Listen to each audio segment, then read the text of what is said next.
యెషయా పుస్తకం 6వ అధ్యాయం.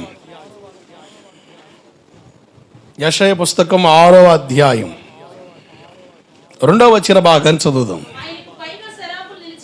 ఆయనకు పైగా శరాపులు నిలిచి ఉన్నారు, ఒక్కొక్కరికి 6 రెక్కలు ఉన్నాయి, కప్పుకొనుచు రెండిటితో ఎగురుతా ఉండేను. జాగ్రత్తగా ఉందాం పిల్లారా. దేవదూతల గురించిన శ్రేష్టమైన అనుభవాన్ని మనం ధ్యానం చేస్తూ ఉన్నాం. దేవదూతల స్థితి ఏమిటో ఇక్కడ యెషయా ప్రవక్త తన దర్శనంలో చూస్తూ మాట్లాడుతున్నారు. ఈ దేవదూతలకు 6 రెక్కలు ఉన్నాయని, 2 రెక్కలతో మొఖాన్ని కప్పుకున్నాయి, 2 రెక్కలతో కాళ్ళు కప్పుకున్నాయి, 2 రెక్కలతో ఎగిరి వెళ్ళిపోతున్నాయి. ఎందుకు 2 రెక్కలతో మొఖాన్ని కప్పుకున్నాయి? మనం కనబడకూడదు, ఆయన కనబడాలి. ఆమెన్.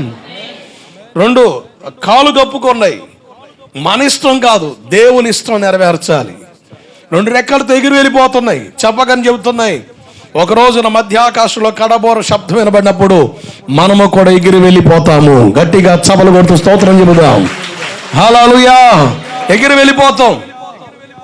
యోబు 34:20 ప్రకారంగా బలవంతులే దైవికంగా కొనిపోబడతారు అన్న మాట మనం చూడగలుగుతున్నాం.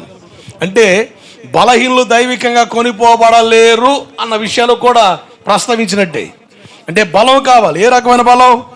అది తింటే వచ్చే బలమా, తాగితే వచ్చే బలమా, నిద్రపోతే వచ్చే బలమా? కాదు కాదు. వ్యాయామం చేస్తే వచ్చే బలమా? కాదు. ఆత్మ సంబంధమైన బలం, ఆత్మ సంబంధమైన బలాన్ని గురించిన ప్రస్తావన మనం పరిశుద్ధ గ్రంథంలో ధ్యానం చేస్తా ఎస్తేరు పుస్తకం 10వ అధ్యాయం 2-3 వచనాల్లో మొర్దుకై బలమును గూర్చి అని దేవుడు చెప్పాడు. సంసోను బలమును గురించి అంటే మాట్లాడే పని లేదు. నాజీరు చేయబడ్డ వ్యక్తి, బలాఢ్యుడు గనక. కానీ ఒక సామాన్య వ్యక్తి గురించి దేవుడు అన్నాడు మొర్దుకై బలమును గూర్చి అని. ఎవరి మొర్దుకై? ఎస్తేరు గ్రంథాన్ని కాస్త మీకు పరిచయం చేశాను. ద్వారపాలకుడుగా పనిచేస్తున్న ఈ మొర్దుకై ఒకటి బెన్యామీను గోత్రికుడు అని చెప్పాను. ఎస్తేరు పుస్తకం 2వ అధ్యాయం 21-22 ప్రకారంగా మొర్దుకై తన పనిలో నమ్మకస్తుడిగా ఉన్నాడని, సామెతలు 28-20 ప్రకారంగా నమ్మకస్తుడికి మెండైన దీవెనలని బైబిల్ సెలవిస్తుంది. రాజు ప్రాణాన్ని కాపాడేది మొర్దుకై నమ్మకత్వాన్ని కనబరిచాడు.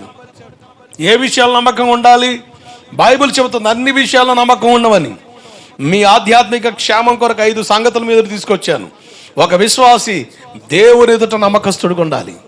2, తన రక్షణ కొరకు ఏ సేవకుని అయితే వాడుకున్నాడో తన సంఘ కాపరి లేక ఆత్మీయ తండ్రి సేవకుని ఎదుట నమ్మకస్తులుగా ఉండాలి. 3, రక్షించిన దేవుడు మనల్ని గాల్లో వదిలేయలేదు, ఒక సంఘానికి అప్పగించాడు. గాయపడిన వ్యక్తిని మంచి సమరుడు పోటకూలు వాని ఇంటికి అప్పగించినట్టుగా ఆయన మనల్ని సంఘానికి అప్పగించాడు. సంఘంలో నమ్మకస్తులుగా ఉండాలి.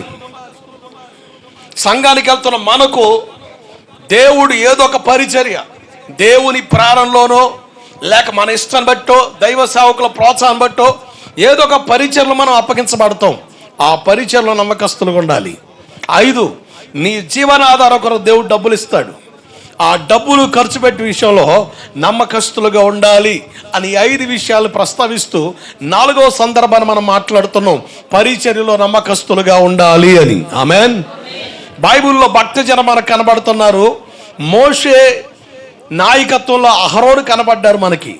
మోషే నాయకత్వంలో యెహోషువను మనం చూసాం. ఏలియా నాయకత్వంలో ఎలీషాను మనం చూసాం. ఎలీషా నాయకత్వంలో గెహాజీని గురించిన వివరాలు మనం చూసాం. అలాగే క్రొత్త నిబంధనలో పౌలు గారి నాయకత్వంలో తిమోతిని గురించిన వివరాలు మనం ధ్యానం చేస్తూ ఉన్నాం. దేవుడికి మహిమ కలుగునుగాక. తిమోతి ఓ మంచి పరిచారకుడని, ఓ మంచి పేరుగల్లోడని, శిష్యుడిగా పిలబడుతున్నాడని గడిచిన ఆదివారం శిష్యులకు ఉండే ప్రాముఖ్యమైన అనుభవాల గురించి నేను మీతో మాట్లాడుతూ కొన్ని విషయాలు మీకు అందించాను. మీరు జాగ్రత్తగా చూస్తే పిల్లరా, శిష్యుడు ఎలా ఉంటాడు? 1, వాక్యం నేర్చుకునేవాడు ఉంటాడు కానీ వినేవాడు ఉంటాడు కానీ నేర్చుకునే వ్యక్తిగా ఉంటాడు కానీ సోది వినే వ్యక్తిగా ఉండడు. శిష్యుడికి ఉండే లక్షణం ఏదంటే వాక్యం వింటాడు, నేర్చుకుంటాడు. దేవుని మందిరానికి వస్తున్న మనం దేవుని వాక్యం విని నేర్చుకోవాలి.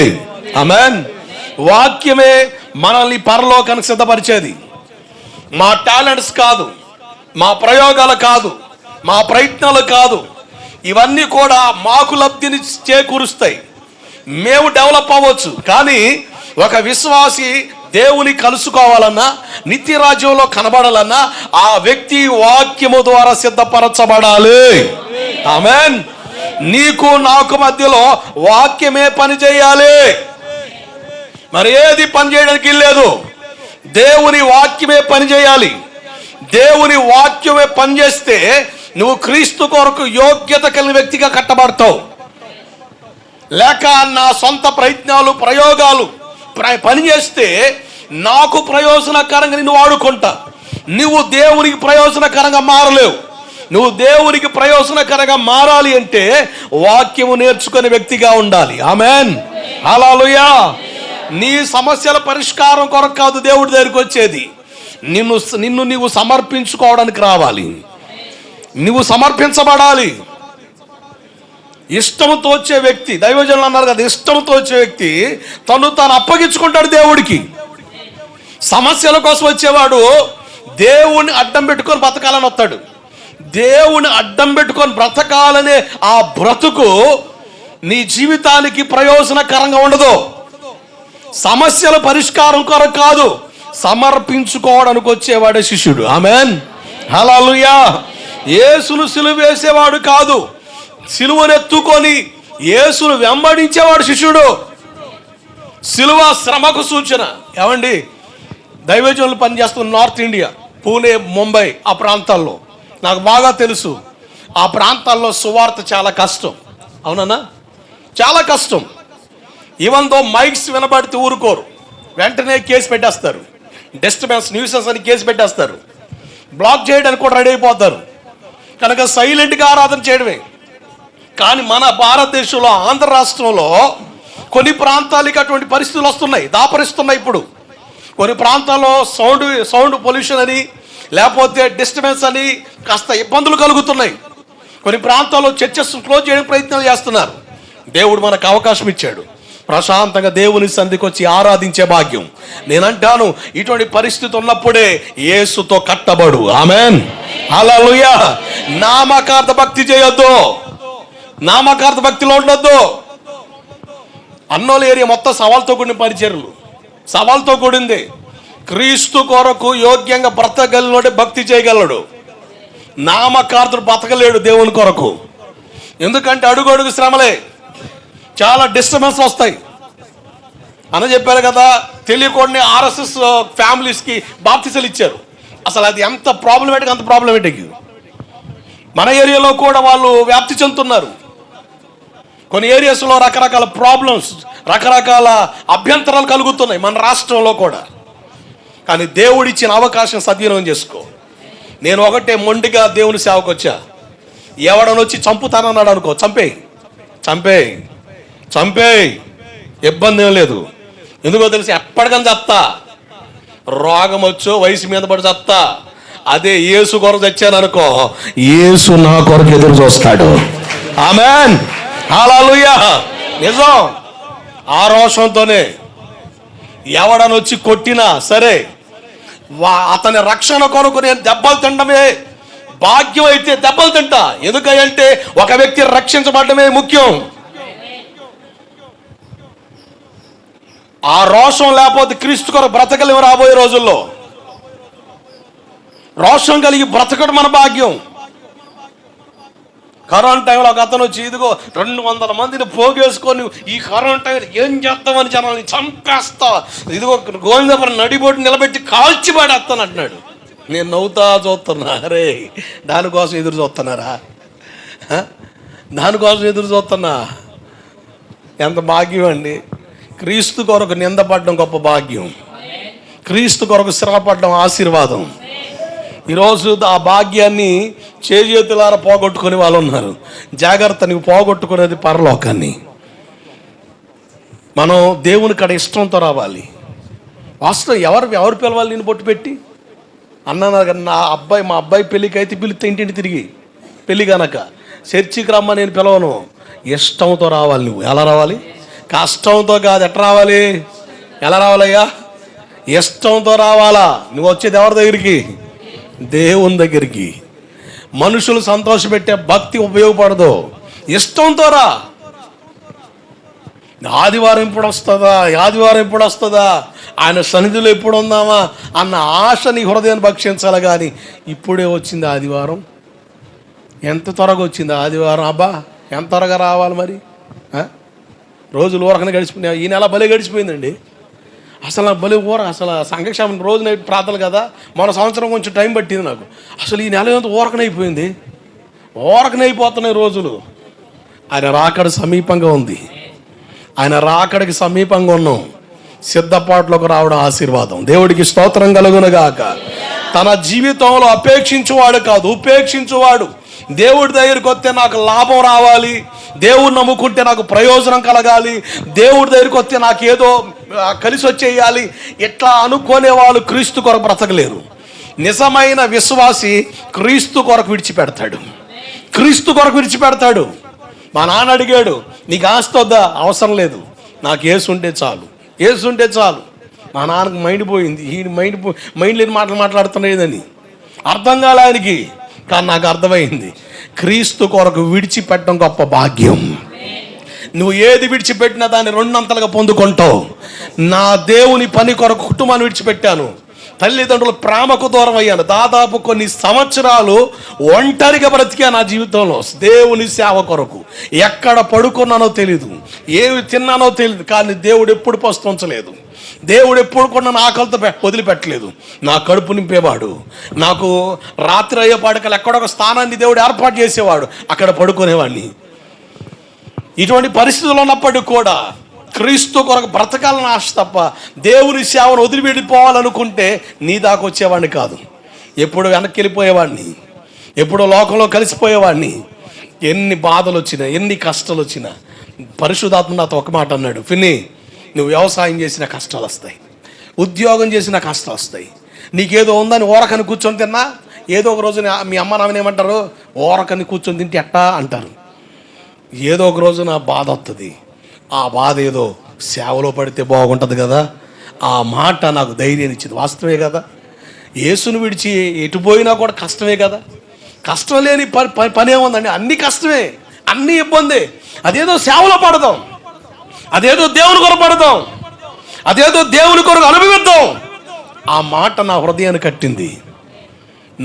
నేను విడిచిపెట్టి నా తల్లిదండ్రుల కంటే, ఈరోజు గోవిందపురం చెప్తున్నా కదా, నా తల్లిదండ్రుల కంటే ఎక్కువగా ప్రేమించే విశ్వాసుల్ని దేవుడు నాకు ఇచ్చాడు. దేవుడికి స్తోత్రం కలుగునుగాక.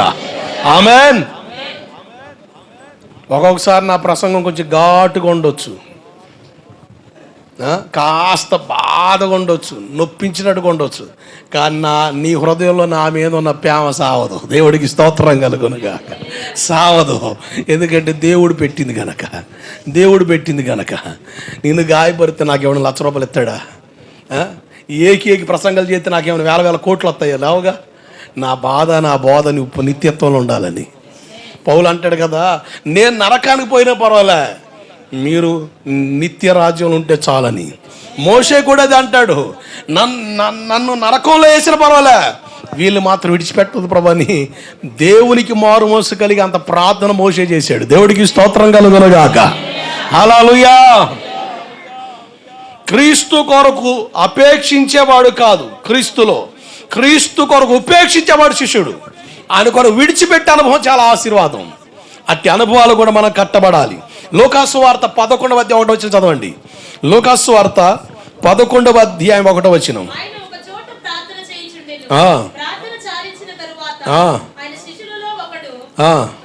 ప్రభువా, లూకాసు వార్త 14:33. లూకాసు వార్త 14:33.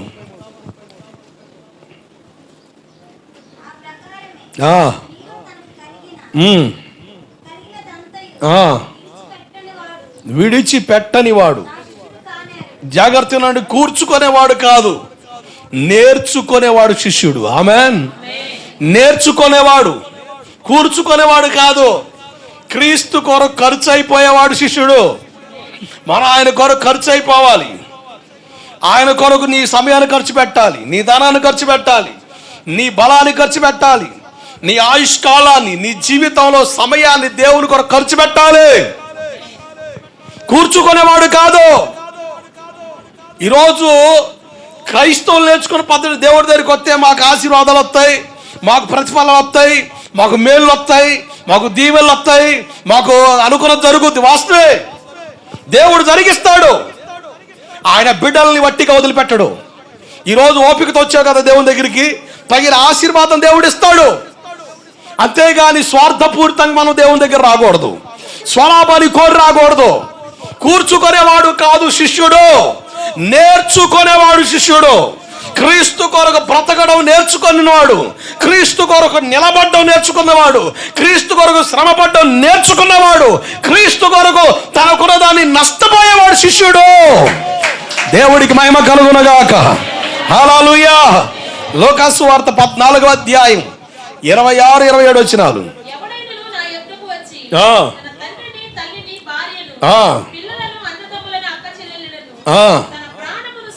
తన ప్రాణమును సహా ద్వేషించకుంటే నాకు శిష్యుడు కానేరడు. ప్రాణం మీద తీపి కలిగినోడు కాదు, ప్రాణాన్ని కూడా త్యాగం చేయగలిగినోడు శిష్యుడు. ఆమేన్.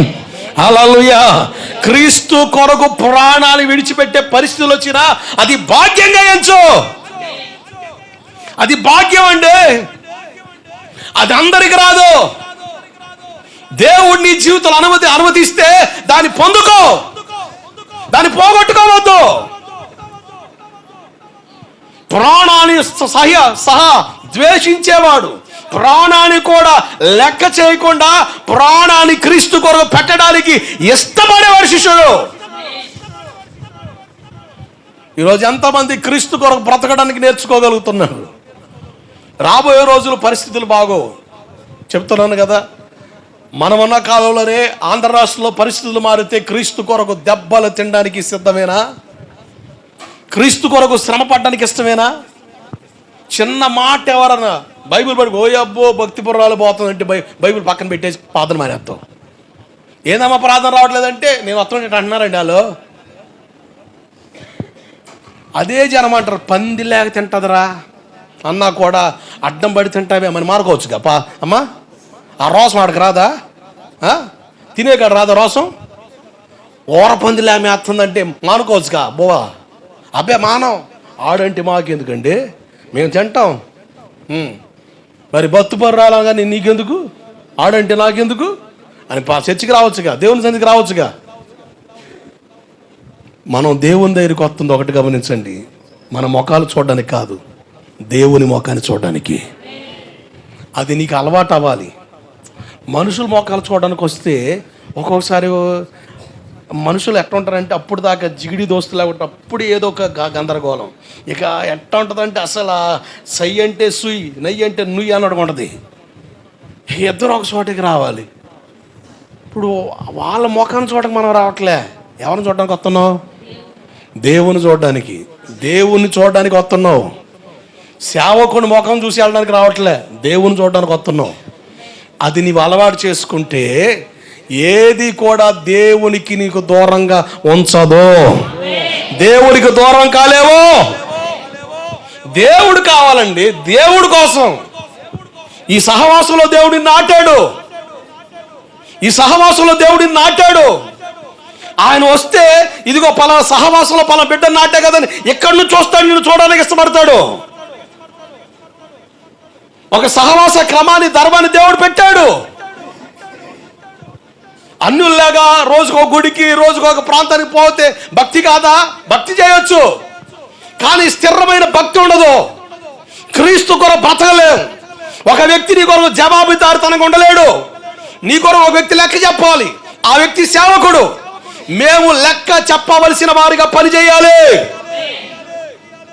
ఆ రెస్పాన్సిబిలిటీ దేవుడు సేవకుడికి ఇచ్చింది. ఎందుకంటే ఒక దిక్కున నువ్వు నాటబడి లోతుగా వేరుతని నువ్వు ఫలించాలి కనుక. నువ్వు వచ్చేది యేసు ముఖాన్ని చూడడానికి. అసలు అంతకుమించి ఏది లేదు ఇక్కడ, అంతకుమించి ఏది అవసరం లేదు కూడా. పదవులు లేకపోతే పొగడతలు ఇవి మనల్ని క్రీస్తు కొరకు కట్టలేవు. క్రీస్తు కొరకు కట్టేది ఒకటే, నేను వెళ్ళేది దేవుని కొరకు అంతే. నాకు యేసు కావాలంతే. ఈ సహవాసాన్ని దేవుడు నన్ను ప్రేమించి నా కొరకు ఏర్పాటు చేశాడు. ఆ సహవాసంలో నాకు రక్షణ ఇచ్చాడు, నన్ను నిలబెట్టాడు కనుక ఆ సహవాసంలో నేను యేసు కొరకు వెళ్తా. నాకు కావాల్సింది ఆయన. నువ్వు అలా రాగలిగితేనే క్రీస్తు కొరకు నమ్మకంగా యథార్థంగా ఈ దేవుని సన్నిధిలో అగపడడానికి ఇష్టపడతావు అంతే. ఆమేన్. సాకులు చెప్పవు. క్రీస్తు కొరకు నమ్మకమైన విశ్వాసులుగా మనం కట్టబడగలుగుతాం అంతే. ఆమేన్. అసలు ఏది అభ్యంతరకరంగా ఉండకూడదు. ఎన్ని అభ్యంతరాలు రాని, ఎన్ని ఆటంకాలు రాని, ఎన్ని పోరాటాలు రాని, ఆయన సన్నిధిలో నిన్ను నిలపకుండా ఏది కూడా నిన్ను అభ్యంతరపరచకుండునుగాక. ఆమేన్. లూకాసు వార్త 17:1 లూకాసు వార్త 17:1.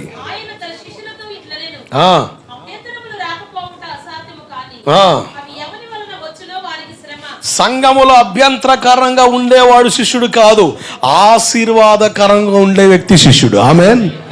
అభ్యంతరాలు మన ద్వారా రాకూడదు. సంఘాల్లో రకరకాల సమస్యలు పుట్టుకొస్తాయి. ఏమంటే ఒక ఇంట్లో నలుగురు ఉంటే నలుగురు సమాధానం చెప్పలేకపోతున్నామండి. ఇప్పుడు ఎంతమంది కొన్ని కుటుంబాల కలయిక రకరకాల మనస్తత్వాలు కలిగిన వాళ్ళు ఉంటారు, రకరకాల స్వభావాలు కలిగిన వాళ్ళు ఉంటారు. ఒక ఇంట్లో నలుగురు ఉంటే వాళ్ళకి సమాధానం చెప్పలేక తలపేడ తోక్కొస్తుంది. రకరకాల అభ్యంతరాలు, రకరకాల ఆటంకాలు, ఏవో ఒక చిన్న చిన్న సమస్యలు పుడతానే ఉంటాయి. సైతానగాడు సంఘాన్ని, నీ భక్తిని పాడు చేయడానికి వాడు రకరకాల సమస్యలు కలిగిస్తూ ఉంటాడు. వాడి బుద్ధి అది. దాన్ని ఎరిగి భక్తిని నేను పాడు చేసుకోకూడదు, నా ద్వారా అభ్యంతరం కలగకూడదు, నేను సంఘానికి అభ్యంతరకరంగా ఉండకూడదు, 10 మంది నా ద్వారా సంఘంలో చేర్చబడిపోయినా నా ద్వారా 10 మంది అభ్యంతరం పడకూడదు అన్న మనసు కలిగి దేవుని సన్నిధిలో మనం ఉంటే మనం ఆ సంఘానికి దీవెనకరంగా ఉంటాము. ఆమేన్. అభ్యంతరకరంగా ఉండేవాడు శిష్యుడు కాదు. చీటికి మాటి కలిగేవాడు, చీటికి మాటికి ఏమో లేనిపోని ఎలిగేషన్ చెప్పేవాడు శిష్యుడు కాదు. ఎన్నైనా రాని, అవన్నీ సహజం. రకరకాల మాటలను పడుతుంటాయి, రకరకాల అభ్యంతరాలు పడుతుంటాయి. ఏదైనా వినబడి నేను సంఘానికి ఆశీర్వాదకరంగా ఉండాలి అని నిలిచి నడిచేవాడే శిష్యుడు. ఆమేన్. హల్లెలూయా. శిష్యరికపు అనుభవాలు ఇవి. మత్తయి సువార్త 28:19 అన్నాడు కదా, మీరు సర్వలోకానికి వెళ్ళి సర్వసృష్టి సువార్త చేసి సమస్త జనులను నాకు విశ్వాసులుగా చేయమన్నాడా, పరిచారకులుగా చేయమన్నాడా, శిష్యుడిగా చేయమన్నాడు. అంటే ప్రతి ఒక్కరూ శిష్యరిక అనుభవాల్లోనికి రావాలి. ఎవరికి శిష్యులు? మాకు కాదు, ఆయనకి. దేవుని రాజ్యంలో శిష్యుడిగా ఉండగోరాలి. నువ్వు దేవుని సన్నిధిలో శిష్యరిక అనుభవంలో కట్టబడాలి. కనుక ప్రతి ఒక్కరికి శిష్యుడికి ఉండే లక్షణాలు ఉండాలి. అట్లా నువ్వు కట్టబడితేనే ప్రభు కొరకు రోషం కలిగి భక్తి చేయగలుగుతావు, రోషం కలిగి బ్రతకగలుగుతావు, రోషం కలిగి దేవుని కొరకు నిలబడగలుగుతావు.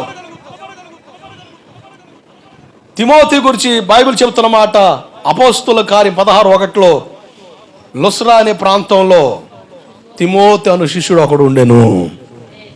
గడిచిన వారం ఈరోజు శిష్యులు కొన్న అనుభవాల గురించి నేను మాట్లాడుతూ వచ్చాను. మరికొన్ని విషయాలు తిమోతిని గురించిన ప్రస్తావన ఏముందో కొన్ని విషయాలు మీకు పరిచయం చేస్తాను. తిమోతిని గురించి బైబిల్లో దాదాపు 28 సార్లు చెప్పబడింది. ఎన్నిసార్లు? తిమోతి అన్న పేరు మనకి బైబిల్లో 28 సార్లు కనబడుద్ది. 28 సార్లు ప్రస్తావన మనకు కనబడుద్ది. ఈ తిమోతి అన్న ఈ వ్యక్తి మంచి యవన దశలో దేవుని పనికి వచ్చాడు. అతను కూడా మంచి సాక్ష్యాన్ని బట్టి అతను సంఘంలో నమ్మకంగా పరిచారకుడిగా సేవకుల మాట వెంట సంఘాన్ని అంటిపెట్టుకొని చక్కగా పరిచయలో కొనసాగుతున్న విధానం బట్టి బైబిల్ చెబుతుంది శిష్యుడు అని. పౌలు గారు తిమోతి గురించి ఆ సాక్ష్యం ఉన్న తర్వాత తిమోతి దేవుని పట్ల ఆశ కలిగి, దర్శనం కలిగి, ప్రవచనం ద్వారా దేవుని పిలుపునందుకున్న వ్యక్తి అని, దేవుని సేవ పట్ల ఆసక్తి కలిగిన వ్యక్తి అని, మంచి సాక్ష్యం కలిగినోడని, లోబడే వ్యక్తి అని, చక్కగా పరిచయలో సహకారం ఉంటాడని ఇవన్నీ గుర్తించి పౌలు తిమోతిని దేవుని సేవలోకి తీసుకొని వెళ్ళడానికి ఇష్టపడ్డాడు. ఆమెన్. హల్లెలూయా. 2వ మిషనరీ యాత్రలో తిమోతి కూడా ఉన్నాడు పౌలు గారితో. 2వ మిషనరీ ప్రయాణంలో తిమోతి, శీల వీళ్ళు పౌలు గారితో 2వ దండయాత్రలో తిరిగారు. అంటే అతనుకున్న గుణగణాలు బట్టి పౌలు గారు తిమోతిని సేవలోకి తీసుకున్నాడు. మేము కూడా పరిచయలోకి తీసుకోవాలంటే వాళ్ళ సాక్ష్యాన్ని బట్టి, వాళ్ళ నడవడిని బట్టి, వాళ్ళకున్న విధానం బట్టి తీసుకోవాలి. కానీ పల్లెటూరులో చాలా కష్టమైపోతుంది, ఇప్పుడున్న సంఘంలో చాలా కష్టమైపోతుంది. సాక్ష్యాన్ని పాడు చేసుకునే పరిధులు, యోగ్యంగా బ్రతకాలన్న ఆలోచన ఉండలేదు. ఏదో దేవుని మందిరానికి వెళ్తున్నా, నాకు తోచిన పరిచయం చేస్తున్నా, ఇక మరలా లోకానుసరణ బ్రతికేయడం, అది సేవకు సంఘానికి చాలా ఇబ్బంది. మన పరిచయంలో ఉన్న బలమైన లోపం ఇదే. పరిచయంలో సహకారం ఉండేవాళ్ళు సాక్ష్యాన్ని కాపాడుకోవాలి, యోగ్యులుగా ఉండాలి. అటువంటి వాళ్ళు సేవకులతో కలిసి పనిచేస్తే ఆ పరిచయ బలోపేతం అవుద్ది. నా బోధ ఒకటే, యోగ్యులుగా కట్టబడండి. మీ పిల్లల్ని, మిమ్మల్ని దేవుని పని కొరకు అప్పగించుకోగలిగితే యోగ్యులుగా, ఈ లోకం శాశ్వతం కాదు, ఈ లోకం మురికితో సమానంగా ఎంచి, పెంటగా ఎంచి, ఈ లోక పోకడు తావివ్వకుండా భక్తిని కాపాడుకో. అది నీవు చేసిన ఆ పని ద్వారా సంఘానికి అభ్యంతరం కలగదు. చక్కగా పరిచర్యలు నువ్వు చక్కగా కొనసాగించబడతావు. నీ ద్వారా ఘనమైన పరిచర్య జరుగుద్ది. సేవకుడికి అందుబాటులో ఉన్న వ్యక్తిగా అది ఉండడానికి అవకాశం ఉంటుంది. చక్కగా దేవుని పనిలో నీ వంతులు నిలబడడం వల్ల అది నీ కుటుంబానికి ఆశీర్వాదం. యోగ్యంగా కట్టబడదాం.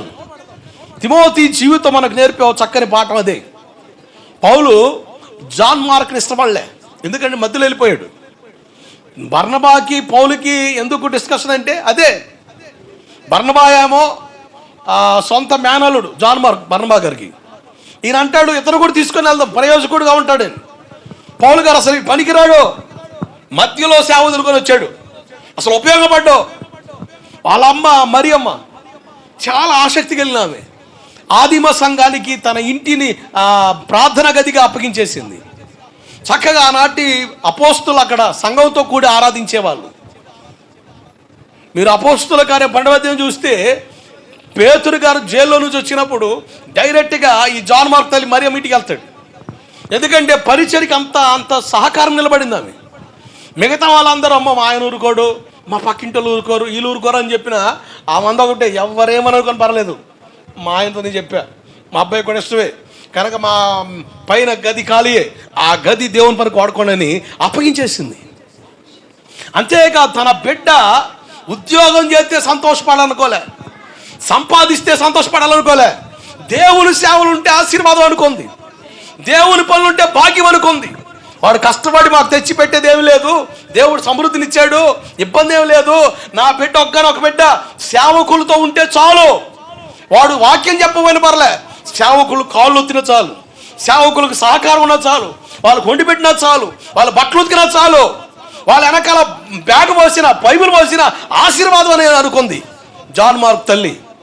అందుకనే పౌలు బర్నబాస్ వెళ్తుంటే వాళ్ళతో పంపించింది. ఇతగాడు కూడా ఆశ ఉంది, కానీ సేవలో రకరకాల పోరాటాలు వస్తాయిగా, అన్ని చోట్ల ఒకే రీతి ఉండదుగా. పౌలు గారి ఏరియా ఆ టైంలో సేవలు అంటే చాలా కష్టం. కొన్ని ఏరియాలో కొట్టేవాళ్ళు, కొన్ని ఏరియాలో అసలు గందరగోళాలు లేపేవాళ్ళు. ఇటువంటి విషయాలు విని భయపడి జాన్ మార్క్ పారిపోయి ఉండొచ్చు. పారిపోయాడు. అట్లా పారిపోయిన వ్యక్తి అసలు యోగ్యుడు కాదని చెప్పి పౌలు తిరస్కరించాడు. కానీ అద్భుతం, జాన్ మార్క్ తర్వాత ప్రయోజనకరంగా దేవుని పనిలో ఉన్నాడు ఎరిగి అదే పౌలు గారు చెప్తాడు, జాన్ మార్క్ని తీసుకురండి, జాన్ మార్క్ వెంట పెట్టి తీసుకురండి, నాకు పరిచయంలో ప్రయోజకుడుగా ఉంటాడని. లోకంలో కలిసిపోలే, దేమా ఉన్నాడు, పౌలు గారితో తిరిగాడు. లోకాన్ని స్నేహించి పౌలు వదిలిపోయాడు.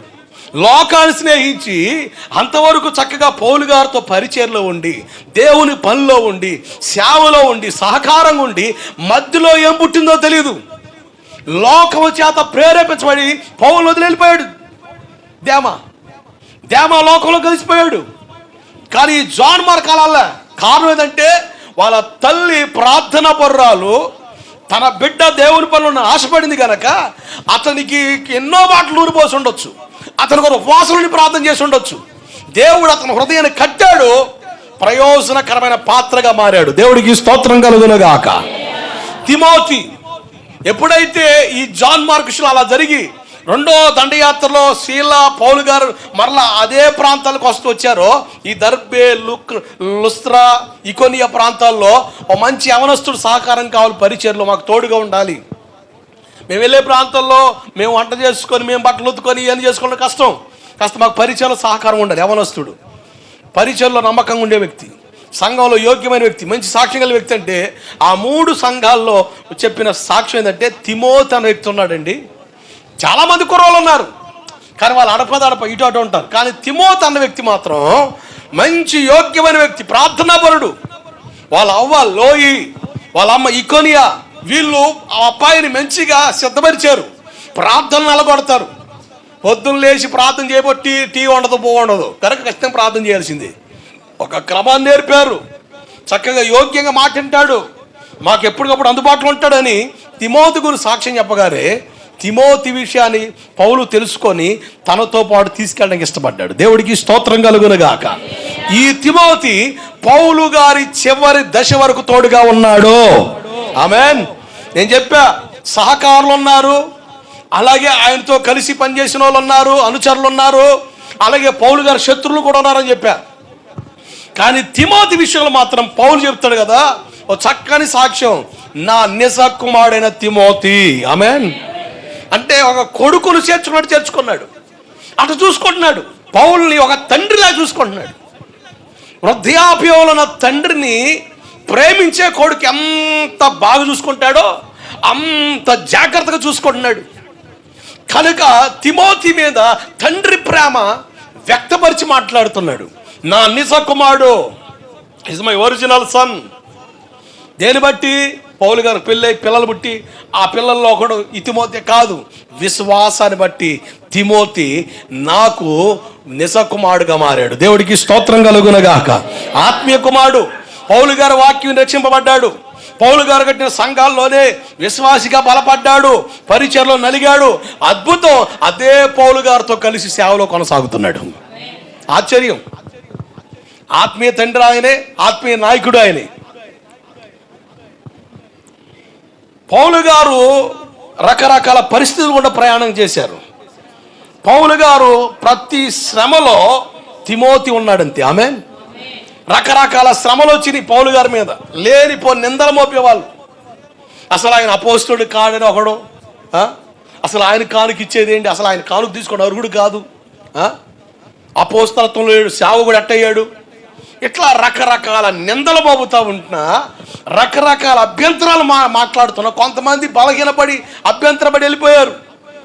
ఈ వ్యతిరేకంగా పనిచేసిన వాళ్ళు మాటలని చాలామంది నాకు విడిచి వెళ్ళిపోయారని తిమోతితో 2వ పత్రికలో చెప్పాడు. ఆ మాటలు మీకు చెప్పాను గడిచిన వారం.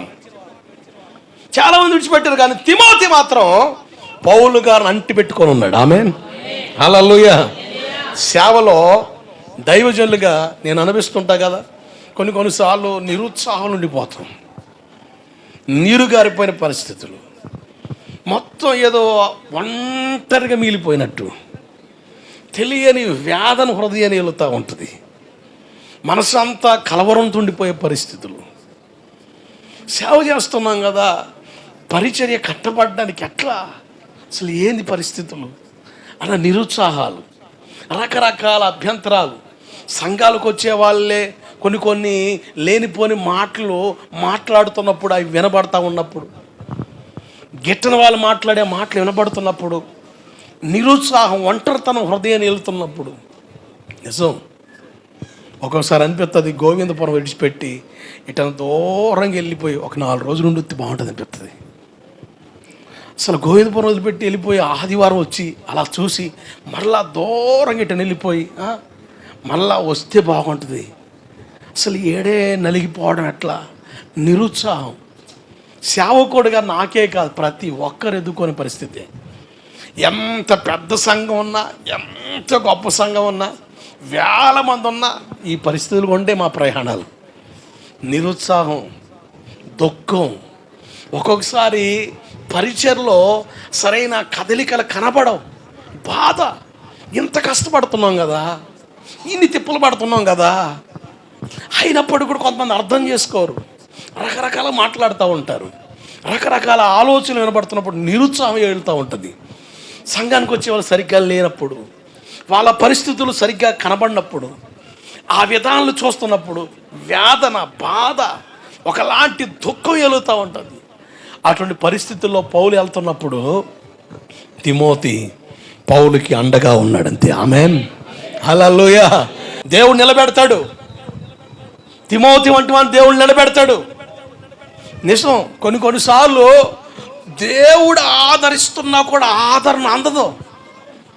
అంటప్పుడు కొంతమందిని దగ్గర తీసుకొచ్చి వాళ్ళ ద్వారా కాస్త సంతోషం, కాస్త ధైర్యం, కాస్త ప్రోత్సాహం దేవుడు అందిస్తూ ఉంటాడు. ఇటువంటి పరిస్థితులు ప్రతి సేవకుడు ఎదుర్కొంటూ వస్తాడు.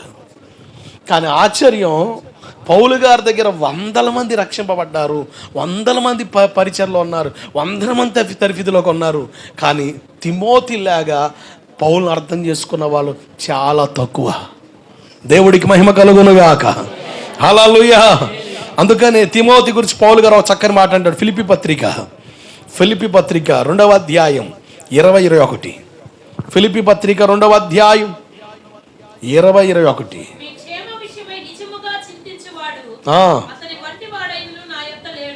మీ క్షేమ విషయం నేను ఎలా చింతిస్తానో, నాకు లేక అదే బర్డన్, అదే ప్రార్థన, అదే జీలికల వ్యక్తి తిమోతి తప్ప ఇంకొకరు లేడు నా కాడ. ఎంత అద్భుతమైన సాక్ష్యం అండి. తిమోతి గురించి అంటాడు, అతను వంటి వాడు ఇంకొకరు లేడు. ఏ చింత అయితే నా హృదయంలో ఉందో, ఏ భారం అయితే నాలో ఉందో, ఏ వ్యాధన అయితే నాలో ఉందో, అదే వ్యాధన, అదే బర్డన్, అదే ప్రార్థన, అదే వైరాగ్యం కల్లా తిమోతి వంటి వాడి ఇంకొకడు నా కాడ లేడు.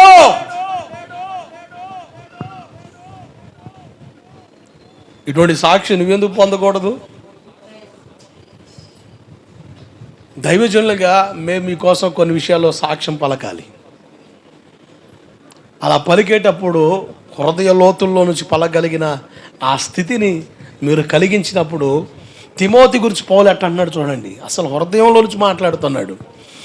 తిమోతి వంటి వాడు ఇంకొకడు నాకు అక్కడ లేడు. మీ కొరకు నాకు లేక చింతపడే ఆ సేమ్ యాసిడీస్గా నేనెట్టా మీ కొరకు చింతపడతానో, దేవుని అసలు మొర పెడతానో, కన్నీరు గారుస్తానో, మీ కొరకు అంగలారుస్తానో, మీ కొరకు ఉపవాసం ఉంటానో, అదే బట్టను కలిగి తిమోతి వంటి ఇంకొకడు లేడు.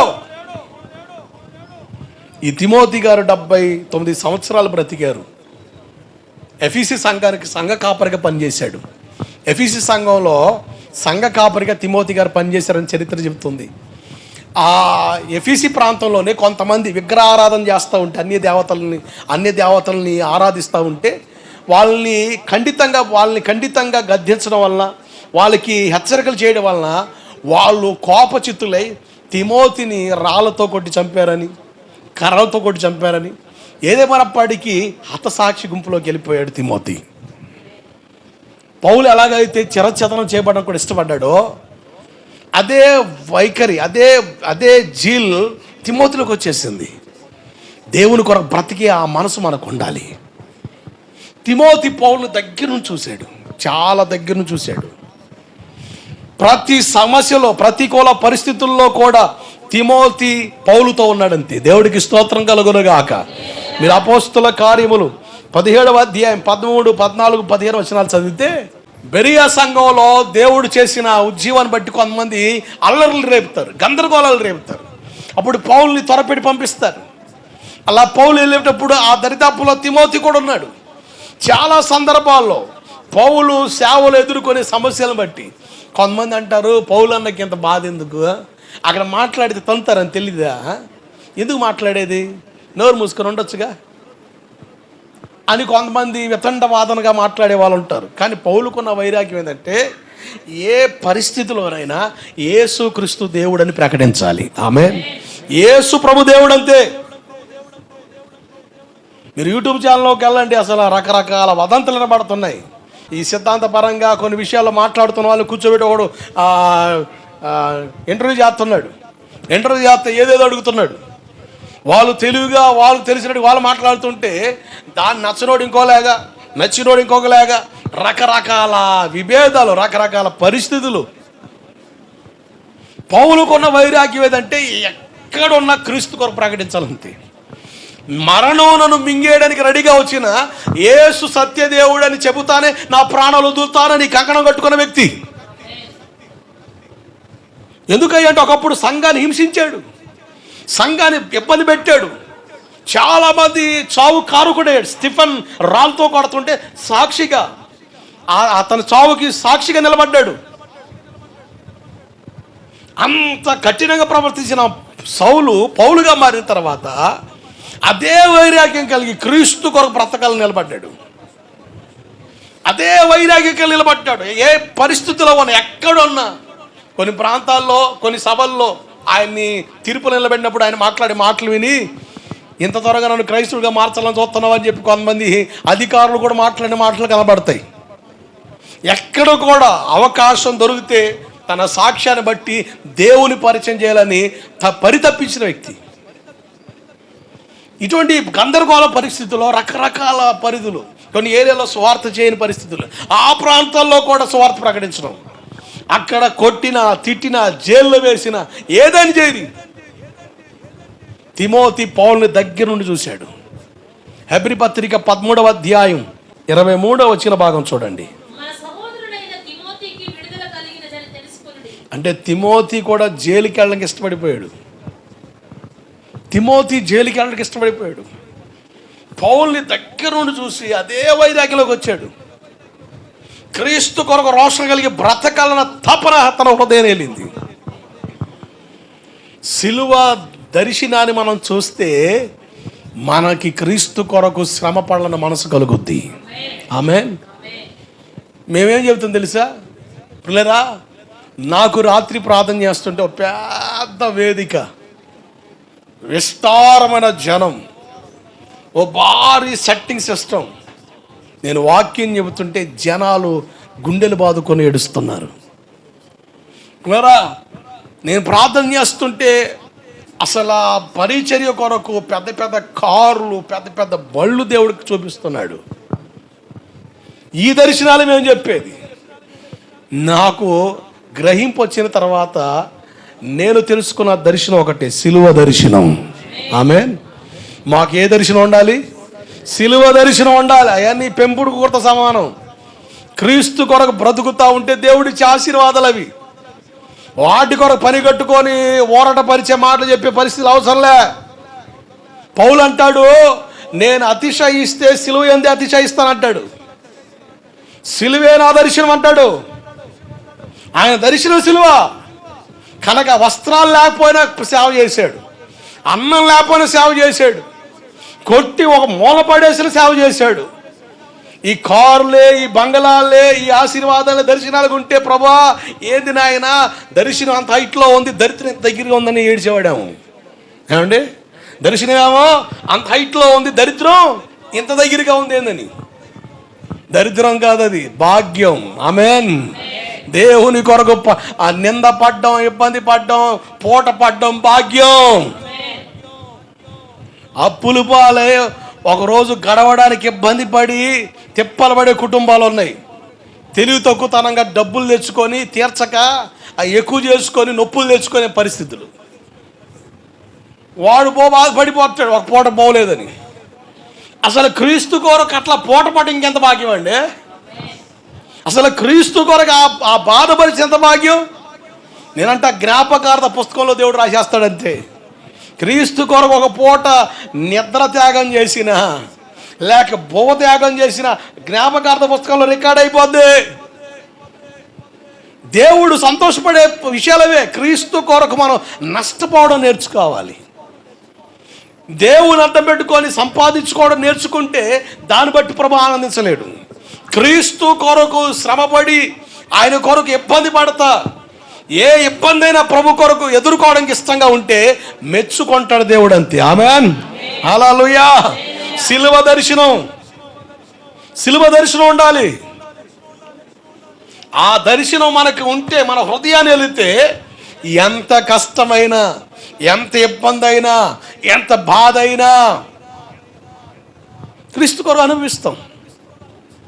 దైవజనులు నాతో మాట్లాడుతూ ఒక సందర్భాన్ని మాట్లాడుతూ నల్లజర్లో వెళ్ళానండి. పాపం ఆ నల్లజర్లో పాస్టర్ గారు ఉండడానికి ఇల్లు లేదు, పైగా చర్చ్ కూడా అంతగా యాక్యురేట్గా లేదు. నన్ను పిలిచాడు ఆయన, నేను రాత్రి వెళ్ళిపోయాను, అయ్యా ఉండడానికి కూడా ఇల్లు లేదా అన్నాడు. మరి ఏం చేసేది, చర్చిలో ఉంటాను. ఆయన అన్నాడు, రాత్రి అంతా మెలకుగా ఉన్నా, రాత్రి అంతా మెలకుగా ఉన్నా అక్కడే కూర్చొని. దేవుని పని చూసుకొని వచ్చా. ఇవన్నీ కూడా అనుభవాలు. క్రీస్తు కొరకు మనం పడే ఈ అనుభవాల్ని దేవుడు ముద్రిస్తాడు. ఆమేన్. వాటిని బట్టే దేవుడు ముద్దాడేది. ఒక దెబ్బ తిన్నావా, ఆయన కొరకు దెబ్బ తిన్నావా, ఆయన ముద్దాడుతాడు నిన్ను. ఆయన కొరకు దెబ్బలు తిన్నావు గనక, ఆయన కొరకు శ్రమ పడ్డావు గనక తగిన ప్రతిఫలం దేవుడు రికార్డుకి ఇస్తాడు. ఆయన ఎదురు నిలబడినప్పుడు ఇవన్నీ ఆయన మాట్లాడుతున్నప్పుడు ఆశ్చర్యపోతావు. ప్రభువా, ఇవన్నీ గుర్తుపెట్టుకున్నావా నువ్వు? ఇవన్నీ జ్ఞాపకంలో పెట్టుకున్నావు. ఆయన జ్ఞాపకంలో పెట్టుకున్నదేవే. వైజాగ్లో సేవ చేస్తున్న జఫనీ శాస్త్రి గారు ఆ వైజాగ్ ప్రాంతానికి వెళ్ళినప్పుడు మా ఏరియా వదిలి సేవ నిమిత్తం వైజాగ్ వెళ్ళాడు. ఆయన ఆ ప్రాంతంలో ఎవరు తెలియదు. దేవుడు అలమటి వెళ్ళిపోయాడు. అక్కడికి వెళ్ళినప్పుడు గదిలో ఒంటరిగా ఉన్నాడు. ఒకరోజు అసలు తినడానికి ఏమి అందలే, నకనకలాడుతున్నాడు. భయంకరంగా ఆకలేస్తుంది. ఎవరన్నా ఏదైనా తెచ్చిస్తే తిందమని చూస్తున్నాడు. అడగడానికి మనసు రావట్లే. విశ్వాసంతో బ్రతకాలి, దేవుని సేవ విశ్వాసంతో చేసేది. ఇక ఎవరి మీద ఆధారపడలే. ఏ డినామినేషన్ కానీ కొంతమంది పిలిచారు, మాతో పని చేస్తే మీకు ఎంత ఇస్తామంటే, అబ్బా దేవుడు నన్ను పిలిచాడు, ఆయన సేవ కొరకు ఉంటాను. ఆ శనివారం భయంకర పరిస్థితిలో ఉన్నాడు. ఒక 4 సంవత్సరాలు గడిచిన తర్వాత కేరళ నుంచి ఒక స్పీకర్ వచ్చాడు ఆ దరిదాపుల సంఘానికి. తర్జుమాకు వస్తున్న వ్యక్తి రాలే. ఈ జఫనియా గారికి ఇంగ్లీష్ వచ్చు, ఇంగ్లీష్ తర్జుమా చేయాలి. ఎట్లా? వెంటనే ఈయనకి ఫోన్ చేసి, అన్న ఇట్లా పరిస్థితి జరిగింది, కాస్త దయచేసి మీరు ఏమనుకోపోతారు, వచ్చి తర్జుమా చేసి వెళ్ళండి అని. నాకు ఇంకో చోట కోట ఉంది ఆయన అంటే, అది చూసుకొని రానంటే అది చూసుకొని ఆ కోటానికి వెళ్ళారు. ఈ దైవజనుడు తర్జుమా చేస్తున్న ఈ జఫనియా గారి కోసం ఈ కేరళ స్పీకర్ మాట్లాడుతుంటాడు, 4 సంవత్సరాల క్రితం నువ్వు ఒక రోజున విపరీతమైన ఆకలితో అల్లాడించావు. దేవుని సేవకు వచ్చి విపరీతమైన ఆకలితో అలమటించావు. అది దేవుడు చూశాడు అంటే ఈయన మర్చిపోయాడు. ప్రభువా, దాన్ని నువ్వు జ్ఞాపకం చేసుకున్నావా? అవును. మనం క్రీస్తు కొరకు పడే ప్రతి ప్రయాసను ఆయన ముద్రిస్తాడు. ఆమేన్. అసలు ఆయన అంటాడు, ఏడ్చాను నేను, అసలు నా గుండెలు పగిలిపోయి, ప్రభు దాన్ని జ్ఞాపకం చేసుకున్నాడా? నేను పెద్ద త్యాగం ఏం చేయలేదే, ఒక పూట ఆకలితో అల్లాడిపోయా. వాస్తవమే. ఈరోజు ఏమో తినడానికి అవకాశం లేదు, షుగర్ బీపీలు ఎక్కువైపోయి ఏది పడితే తినడానికి లేదు. ఎడిపోయి అన్నీ పెడుతున్నారు, కానీ తినకూడదు. తినే వయసులోనేమో తినే టైంలో ఎవడు పెట్టలే, తినగొట్ట టైంలో తెచ్చి అన్నీ పెడుతున్నారు. ఏం తినేది? ఏం తినే పని లేదు. ఒక్క అట్టు చేసి పెట్టి తినిపోతా. ఎందుకంటే షుగర్ లెవెల్స్ బాగా పెరిగి తేడా పడతామని చెప్తున్నారు. డాక్టర్ గారు చెప్పారు, నీ గొంతు రాదన్నాడు. దేవుడు గొంతు ఇచ్చాడు. అసలు శరీరంలో లోపల ఉన్న భాగాలు మొత్తం డ్రై అయిపోయి బతకమని చెప్పారు. 30 సంవత్సరాల వయసులోనే ఉపవాసాలు ఉండి తినడానికి తిండి లేక పస్తుండి చాలా ఇబ్బంది పడ్డాడు. వాళ్ళ నాన్నగారు దైవజనుడే, కానీ వాళ్ళ కాడ ఏది ఆశించేవాడు కాదు. నాన్న దేవుడిస్తేనే తింటా, దేవుడిస్తేనే. వాళ్ళ నాన్నగారు లగ్జరీ లైఫ్, చాలా చక్కగా దేవుడు దీవించాడు, కారులోనే అన్నీ ఉన్నాయి. కానీ సేవ కొరకు బయటకు వచ్చిన తర్వాత ఇంట్లో నుంచి ఏది ఆశించలే, ఏది ఆశపడలే. వాళ్ళ అన్న చెల్లాయిలు వాళ్ళ అక్కలు కారు మీద పోతుంటే ఈయన సైకిల్ వేసుకొని పోయేవాడు. నాకు ఇచ్చిందా ఆశీర్వాదం అనేవాడు. ఈరోజు ఏమో వాహనాలు ఎక్కి దిగల సత్తుడు ఆయన. దేవుడికి స్తోత్రం కలుగునుగాక. క్రీస్తు కొరకు పడే ప్రతి ప్రయాసకి ఆశీర్వాదం దేవుడిస్తాడు. దేవుడు కోరుకునేది ఇవే. ఇవి మేము చెప్పంగా ఏం చెప్తాం? బిడా దేవుని దగ్గరికి వచ్చావా, నీ కన్నీరు తుడబడుద్ది అని. ఇక చూసుకో, ఇక కట్లు తెగిపోతాయి. ప్రకాశం బ్యారేజ్ పగిలి విజయవాడ ముంచేసినట్టుగా ఇక సంఘంలో అసలు గోళంతా ఆమె తినబడుద్ది. ఇటువంటి పెంపకం అంటే చిన్న వాటికి కూడా ఓర్చుకోలేని తట్టుకోలేని పెంపకం అయిపోయింది మాది. మిమ్మల్ని ఎట్ట పెంచాలయ్యా అంటే గట్టి దిట్టంగా పెంచాలా. క్రీస్తు కొరకు శ్రమ వస్తే సంతోషంగా కోరుకునే మనసులోకి రావాలా. ఆమేన్. ప్రభు కొరకు పస్తుండే టైం వచ్చిందా, దేవుడికి స్తోత్రం. ఉపవాసమే. అందుకని ఉపవాస ప్రార్థనలు ఉండాలా. ఏముండాలా?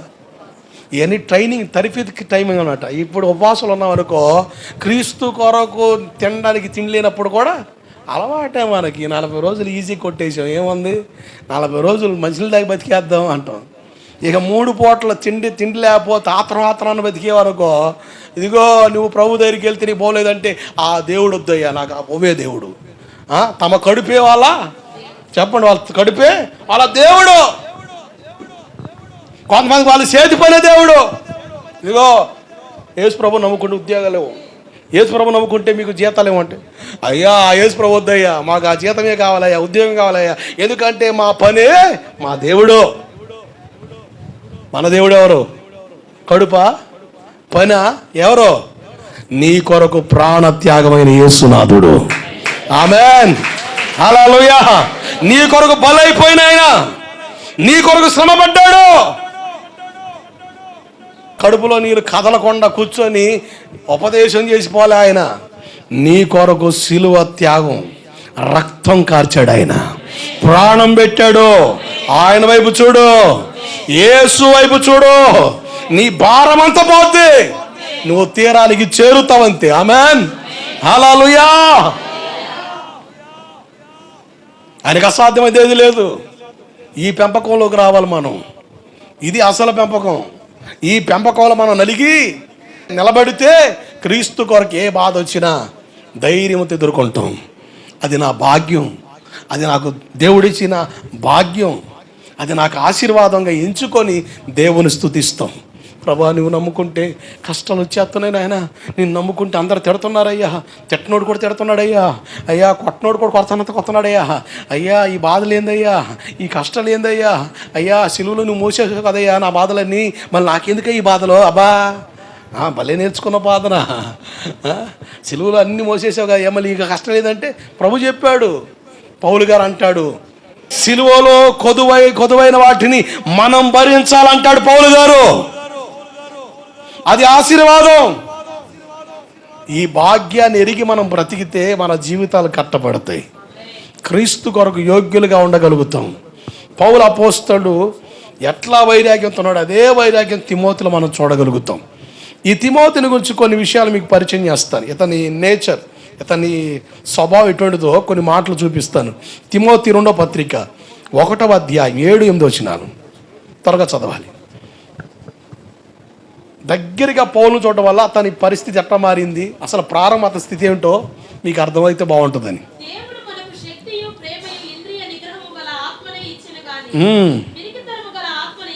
ఎవరితో అన్నాడు ఈ మాట? తిమోతి పాస్టర్తో అంటున్నాడు. అంటే తిమోతి గారు భయస్థుడు, ప్రతి దానికి భయపడతాడు, పిరికి గుంటికి వెళ్ళినాడు. పౌలు గారు అంటాడు, పిరికి ఆత్మని దేవుడు వలే ఇంద్రియ నిగ్రహం గల ఆత్మను దేవుడు ఇచ్చాడు. అంటే అతని స్వభావం ప్రతిదానికి భయపడతాడు, చిన్న వాడికి అదిరిపోతాడు. మరి పౌలు గారు అన్ని బాధలు పడుతుంటే, జైల్లో పెట్టే పరిస్థితులు వచ్చినా, కొరడాలతో కొట్టబడుతున్నా, అసలు ఎంత పిరికోడు, ఎంత భయస్థుడు క్రీస్తు కొరకు ఎలా రగిలాడు. పౌలు గారి ద్వారా వినబడుతున్న ఉపదేశాల్ని, ఆ క్రమాన్ని ఎరిగి క్రీస్తు ఎలా అయితే శ్రమపడ్డాడో అదే మనసు కలిగి ఉండాలని గుర్తించాడు గనక క్రీస్తు కొరకు ధైర్యంగా బ్రతకగలిగాడు. పిరికోడేమయ్యాడు? ధైర్యస్తుడయ్యాడు. సిలువను చూడగానే ధైర్యం వచ్చింది.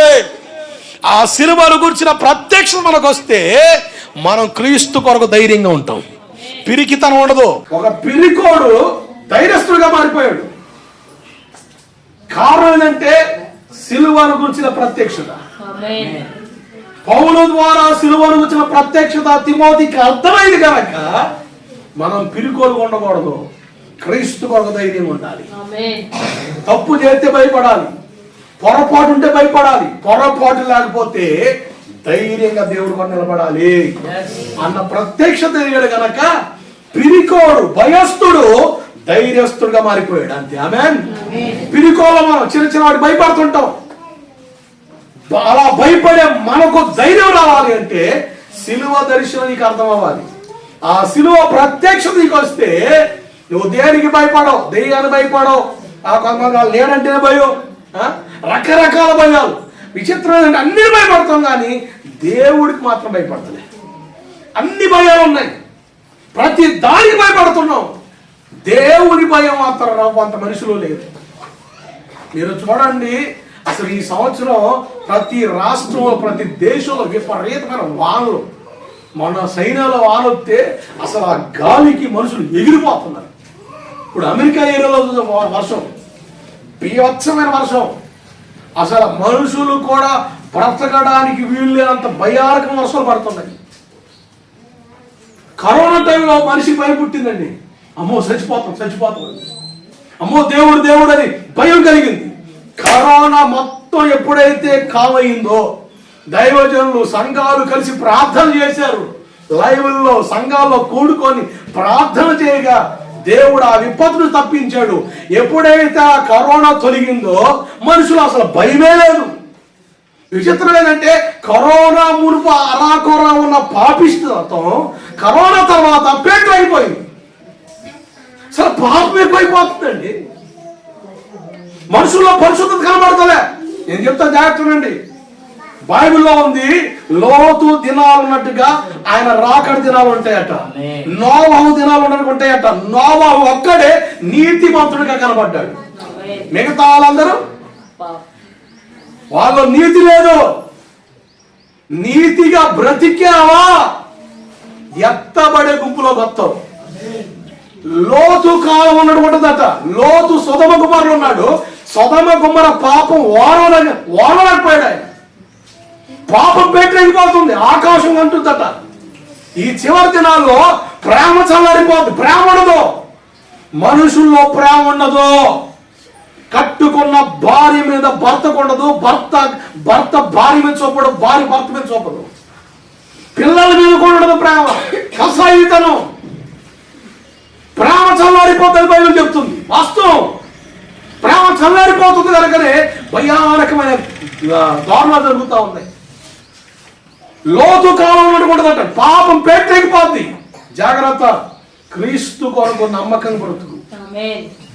నీ పోకడ ఆయన రాకడ ఈ రెండు జరుగుతాయి. నీ పోకడ జరుగుద్ది ఏదో టైం, లేకపోతే ఆయన రాకడ ఖచ్చితంగా జరుగుతుంది. ఈ రెండు ఎవరు ఆపలేరు. ఏది ఆపదాలదు. జాగ్రత్త. ఈరోజు చాలా మంది హఠాత్మరణాలకు గురవుతున్నారు. పరిస్థితులు తారుమారు, ఎవరు ఎక్కడ రాలిపోతారో తెలియదు. కానీ ఒక దైవజనుడిగా దేవుని పేట ఆనబెట్టి చెప్తున్నాను, క్రీస్తు కొరకు పక్క వాళ్ళు చూసి పాడవక. వాళ్ళు అట్టుంటున్నారు కదా, నేను ఎందుకు అట్టు ఎట్టుండాలి అని చెలరేగావా, ఇంకంతే సంగతి. నీ భక్తి క్లోజ్, నీ ఆత్మీయత మొత్తం నేలమట్టం అయిపోయింది. పక్కోడు చూసి నువ్వు సర్వనాశనం అయ్యావు. వాడు నరకానికే, నువ్వు నరకానికి, ఆమె నరకానికి, నువ్వు నరకానికే. ఎవరట్టున్నా నీ ఎదుట పాపం జరుగుతా ఉన్నా, నేనంటాను నీ కమ్ముల ఎదుట ఒక వ్యక్తి పాపంలో దొరలాడుతున్నా, స్పందించొద్దు. నాతో పాటు చర్చకొచ్చేవాడేగా, నాతో పాటు చర్చకొచ్చావేగా, ఆ మట్టుంటే నేను ఇది కట్టు ఉండాలి అన్న ఫీలింగ్లు తీయొద్దు. నీతిని కాపాడుకో, యోగ్యతను కాపాడుకో. దేవుడు చూస్తున్నాడు. యోసేపుల బ్రతుకు, పోతీఫర్ భార్యను బట్టి వ్యక్తులు ఎంతమంది నీ మీద తెగబడ్డా యోసేపుల బ్రతుకు. జైల్లో అలాగే మగ్గిపోవు, నువ్వు బంధకాల్లో మగ్గిపోవు. దేవుడు తీసుకొస్తాడు బయటికి, నిన్ను నిలబెడతాడంతే. ఆమేన్, హల్లెలూయా. నిజం. పక్క వాళ్ళని చూసి పాడవకండి దయచేసి. పక్క వాళ్ళని చూసి వ్యక్తిత్వాన్ని పాడు చేయొద్దు, పాడు చేసుకోకు. తేడా పడ్డావా, చెబుతున్న జాగ్రత్తనండి. ఒక్కసారి భక్తిని పాడు చేసుకుంటే దాన్ని కట్టుకోవడం ముప్పు తిప్పలు పడాలి. ఈజీ కాదు. భక్తిని పాడు చేసుకోవడం నిమిషాల పని. రెప్పపాటున కానీ అదే భక్తిలోకి రావడానికి ముప్పు తిప్పల పడాలా. రాలేవు, నీ మనసు నిలుపుకోలేవు. దావీదే ఏడ్చాడండి. తేడాబడి బిస్సెబతో పాపం చేసి దేవుడు గద్దిస్తే ఆ శిక్షను అనుభవిస్తా దేవుని దగ్గర ఏడ్చి ప్రభా సమ్మత కలిగిన మనసు నాకు ఇవ్వయ్యా, నీ సన్నిధిని త్రోసివేదని ఏడ్చాడు. ఆయన పరుపు తేలేదాకా ఏడ్చాడట. జాగ్రత్త. భక్తిని పాడు చేసుకుంటే దాన్ని మళ్ళీ కట్టుకోలేవు. ఇవి చివరి దినాలు. నీ ఎదుటి ఎటువంటి పనికి మళ్ళీ పనులు జరుగుతున్నా నువ్వు స్పందించవద్దు, నువ్వు ప్రేరేపించబడవద్దు, దాని చేత ఆకర్షించబడవద్దు. దేవుని వైపు చూడడం నేర్చుకో, ఆయన కొరకు వెలిగించబడతావు. ఆమేన్, హల్లెలూయా. పౌలులా తిమోతిలా మనం నడవగలిగితే పిరికోడు. ఇంకో మాట చెప్పి నేను ముగిస్తా. అదే తిమోతి 2వ పత్రిక 1వ అధ్యాయం 3వ వచనం. త్వరగా.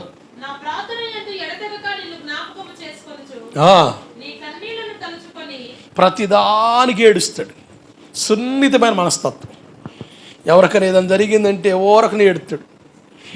చర్చికి వచ్చి పల్లాంటికి జ్వరం వచ్చిందట, లేగలేకపోతుందట.